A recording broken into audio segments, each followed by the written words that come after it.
Evangelho segundo Mateus, capítulo 4, do versículo 1 até o versículo 11.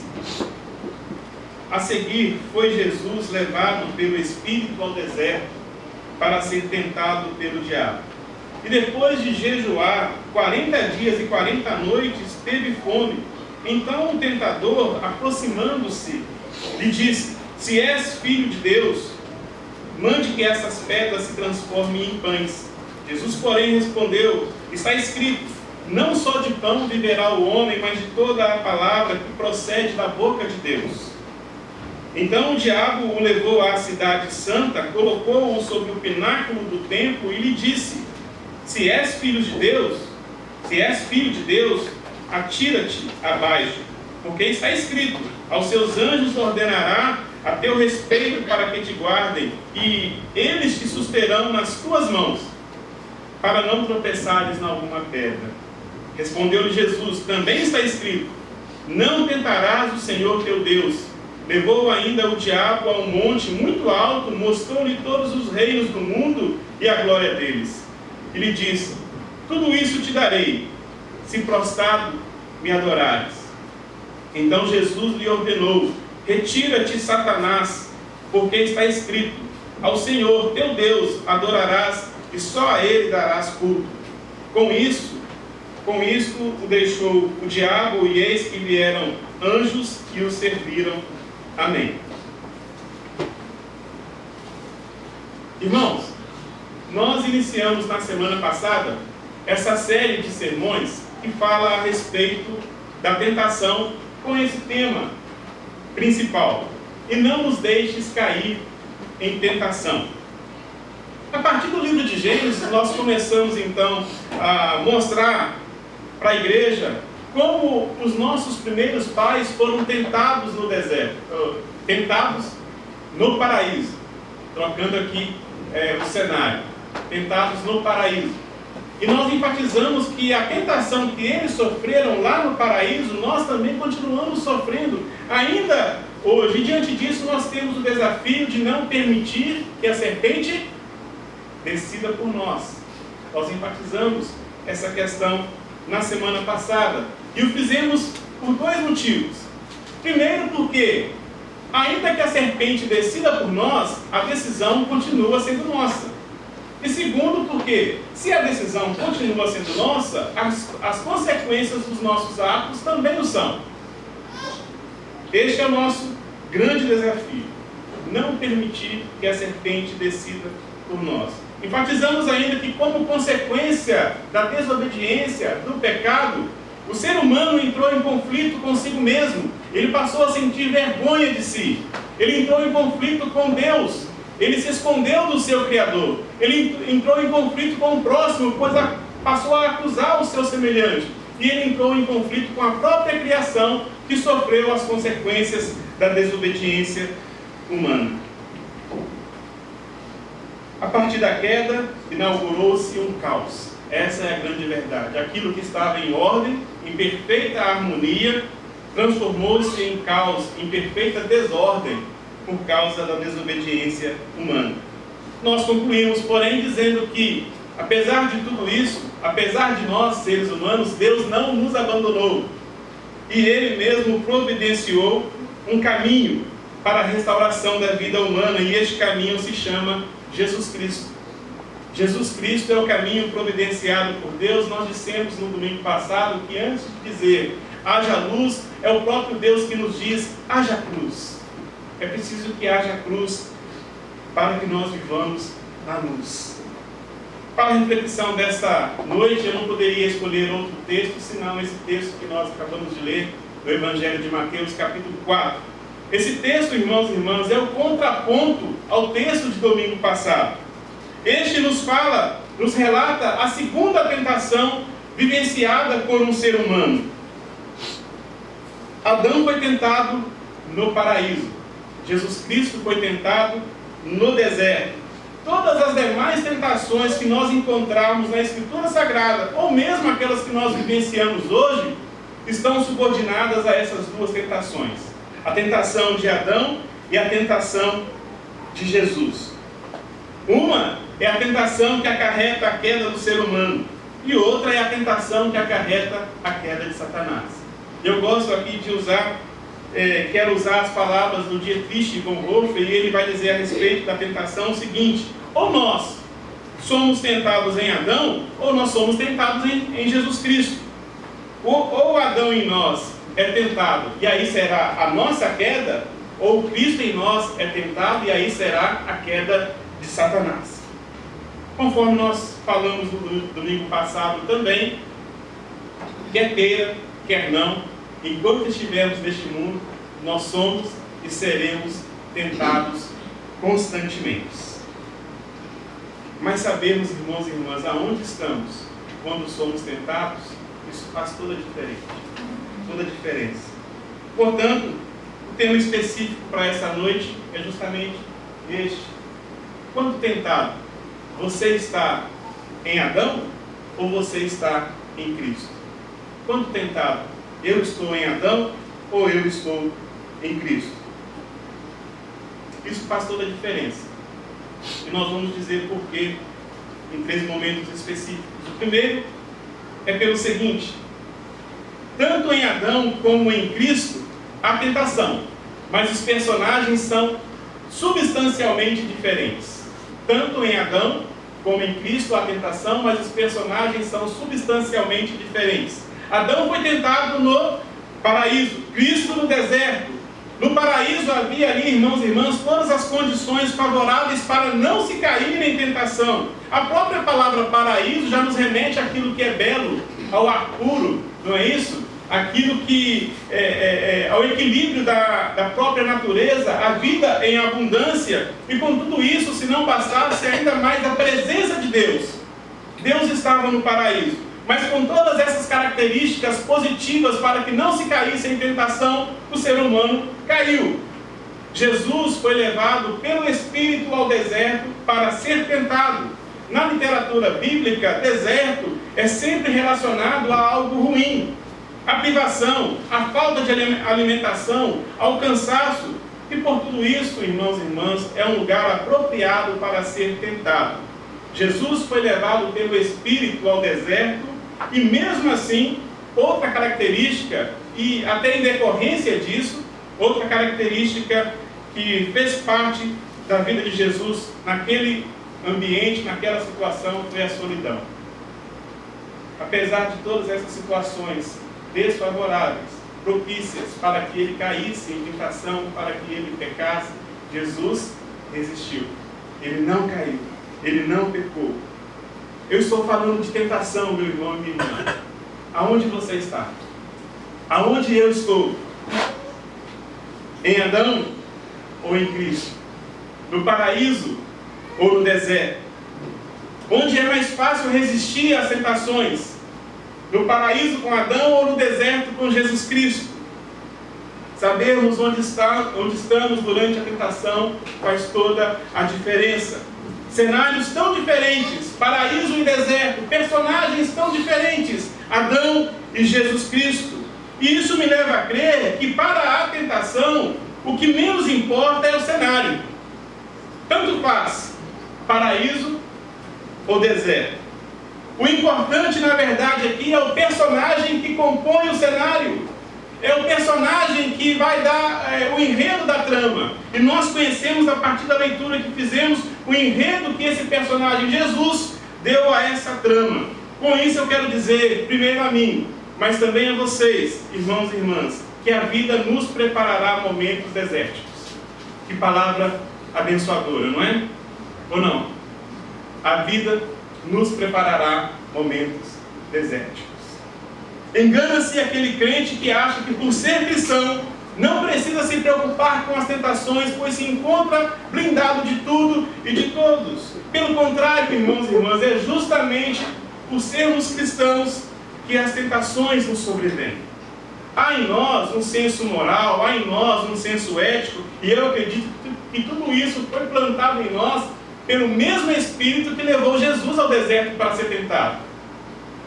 E é justamente por causa desse senso ético e moral que foi plantado em nós, é que nós oramos a Deus, e não nos deixes cair em tentação. Não nos deixes cair em tentação, porque apesar de nós, na nossa carnalidade, desejarmos profundamente cair, nós sabemos que não devemos cair. Uma pessoa alcoólatra que vivencia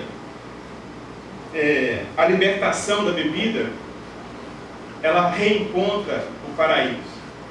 Mas apenas um gole, irmãos e irmãs, pode levá-la novamente ao deserto das tentações. Apenas um gole. E este deserto das tentações só pode ser superado se nós olharmos fixamente para aquele que é o autor e consumador da fé, para aquele único personagem que pode nos ensinar a andar em segurança pelo deserto. E o nome desse personagem nós conhecemos, é Jesus Cristo. Tão somente Jesus Cristo. Faça aí, irmãos e irmãs, a transposição. Eu falei aqui sobre o alcoolismo, mas qual é a tentação? O pecado que te faz andar por caminhos desérticos. Tanto em Adão como em Cristo há pecado, mas os personagens são substancialmente diferentes. Em segundo lugar, tanto em Adão como em Cristo há pecado, mas há, porque os personagens são diferentes, comportamentos diferentes também. No deserto e em plena solidão. O diabo que anteriormente aparece aos nossos primeiros pais, camuflado em uma serpente, agora aparece a Jesus em pessoa. E em pessoa ele quer tentar Jesus. Ele quer levar Jesus a mesma queda dos nossos antepassados. As armas, ou a arma, é a mesma. Ele tenta seduzir Jesus, plantando nele a semente da dúvida. E tenta persuadir Jesus, colocando essas dúvidas em seu coração. Dúvidas quanto à sua filiação. És filho de Deus? Dúvidas quanto à sua vocação messiânica. Se és filho de Deus, então me prove. E o diabo então submete Jesus a 3 tentações específicas. Primeiro, ele tenta Jesus em sua natureza humana. Jesus está fragilizado. O contexto diz que ele passou 40 dias jejuando, e no final desses 40 dias ele sentiu fome. Então o diabo vem no momento oportuno tentar Jesus, persuadir Jesus para que ele caia na sua humanidade. Se Jesus cedesse, irmãos, aqui a essa tentação à sua carne, junto de Jesus toda a carne pereceria, como pereceu também em Adão. Segunda tentativa, o diabo tenta Jesus na sua divindade. Se em Gênesis o tentador se coloca como intérprete da palavra de Deus, é assim que Deus disse. Aqui ele utiliza essa mesma palavra para fundamentar a sua tentação. Está escrito: aos seus anjos ordenará a teu respeito que te guardem, e eles te susterão nas tuas mãos para não tropeçares em alguma pedra. E por fim, Satanás dá a última cartada. Ele oferece a Jesus reis. Ele oferece a Jesus o poder. Ele oferece a Jesus a glória, com a condição de rejeitar a filiação, com a condição de se aliar a Satanás, adorando-o. Na primeira tentação, Satanás ataca Jesus em sua humanidade. Na segunda tentação, Satanás ataca Jesus em sua divindade. E na terceira, ele ataca Jesus, o Jesus homem, o Jesus Deus. Ele ataca Jesus de forma plena, em sua totalidade. Apenas na primeira tentativa os nossos pais caíram. Apenas em uma tentativa os nossos pais caíram. E eles estavam no deserto. Eu fico pensando se Adão estivesse... aliás, eles estavam no paraíso. Eu fico pensando se Adão estivesse no deserto. Não iria precisar muita coisa para cair. Eles pecaram. Mas Jesus, irmãos e irmãs, sendo tentado de todas as formas, por todos os lados, ele resistiu, e isso nos ensina que a única forma de resistir às ciladas daquele que nos tenta é através da nossa submissão plena a Deus e a sua palavra. Não há outra forma forma de resistirmos às tentações, a não ser que nos submetamos à palavra de Deus, e isso de forma plena, de forma total. Qual é o seu ponto fraco? Eu fico pensando no meu próprio ponto fraco. Qual é o meu calcanhar de Aquiles? Em meados do século IV, a Igreja Católica formulou aquilo que seria chamado de os 7 pecados capitais. Com o passar do tempo, estes pecados foram ganhando novas formas até aquilo que se estabeleceu em nossos dias. Os pecados são orgulho, inveja, ira, preguiça, avareza, glutonaria e luxúria. 7 pecados. Metaforicamente, estes 7 pecados fazem parte de um tronco de uma árvore, do qual surgem os galhos que podem ser definidos, identificados como todos os outros pecados possíveis. Estes 7 pecados compõem o tronco desta árvore. 5 destes pecados, irmãos e irmãs, dizem respeito aos sentimentos, aos valores que brotam no nosso coração, no coração humano: o orgulho, a inveja, a ira, a preguiça, a avareza. E 2 destes pecados dizem respeito aos desejos da nossa carne: a glutonaria e a luxúria, relacionadas às questões aí sexuais. Será que em um destes pecados, ou em um destes pecados, encontramos o nosso ponto fraco? Será que em um destes pecados encontramos o nosso calcanhar de Aquiles?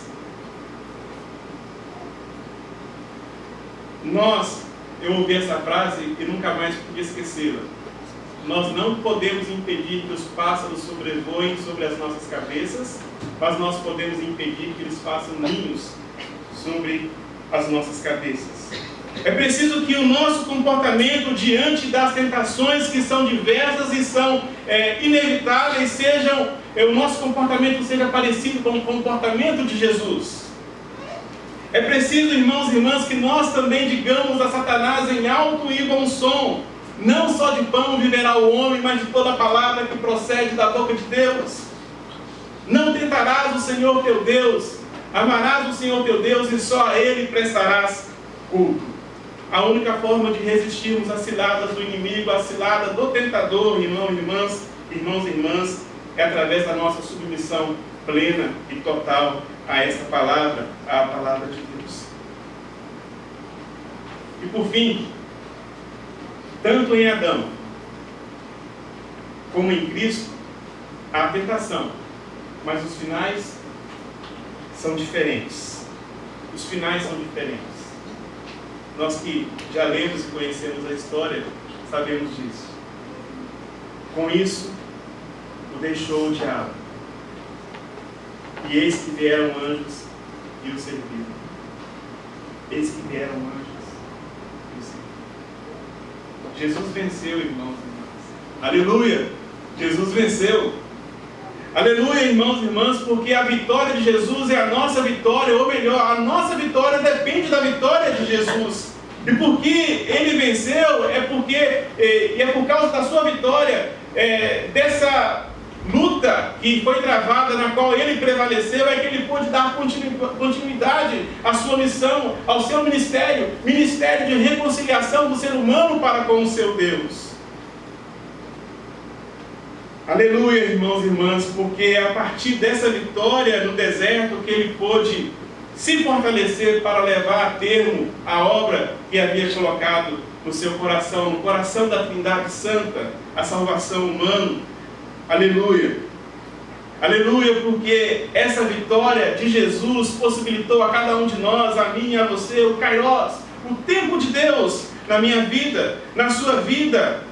Meus irmãos e minhas irmãs, eu, ao meditar nesse texto, ia refletir sobre essa passagem e na importância da atuação e da ação de Jesus neste contexto. Eu me pus a pensar: aonde é que eu estaria se não tivesse sido alcançado pelo sangue de Jesus? E eu pergunto a você: onde provavelmente você estaria se não tivesse sido alcançado pelo sangue de Jesus? Se Jesus não tivesse prevalecido diante dessa tentação? Irmãos e irmãs, existem duas tentações nas Escrituras Sagradas. É a de Gênesis e é esta aqui. Todas as demais estão subordinadas à tentação de Adão e à tentação de Jesus Cristo. Com isso, o deixou o diabo. E eis que vieram os anjos e o serviram.